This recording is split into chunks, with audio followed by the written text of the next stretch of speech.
சிறு திரைச்சாரல். இன்னைக்கு நம்ம இந்த வீடியோவில் எதை பற்றி பார்க்க போகிறோம் சொன்னால், ராமராஜன் நடித்து அதிக லாபம் அள்ளித்தந்த 3 படங்கள் அப்படிங்கிற விவரத்தை இப்போ நம்ம இந்த வீடியோவில் பார்க்க போகிறோம்.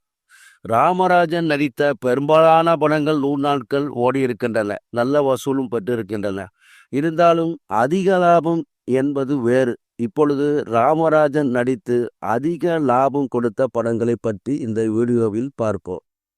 முதலில் எந்த ஊர் பாட்டுக்காரன். ராமராஜன் ரேகா நடித்த படம், சங்கிலி முருகன் தயாரித்த படம்.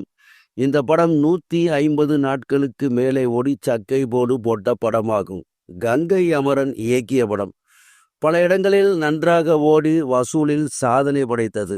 இந்த படம் மூலம் சங்கிலி முருகனுக்கு நல்ல லாபம் கிடைத்தது. அடுத்து எந்த ஊரு காவக்காரன். ராமராஜன் கௌதமி நடித்த படம். இந்த படம் 100 நாட்களுக்கு மேலே ஓடி பல இடங்களில் நன்றாக வசூல் செய்தது.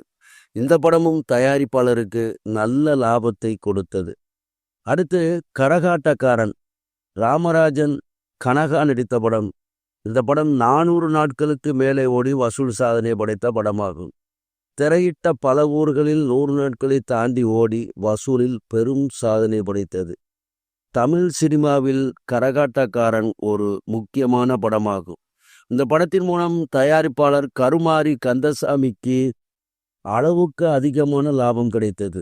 இந்த படம் பழைய தில்லானா மோகனாம்பாள் படத்தை தழுவி கொஞ்சம் மாற்றம் செய்து எடுக்கப்பட்ட படமாகிய கவுண்டமணி செந்தில் நகைச்சுவை பக்கபலமாக இருந்தது.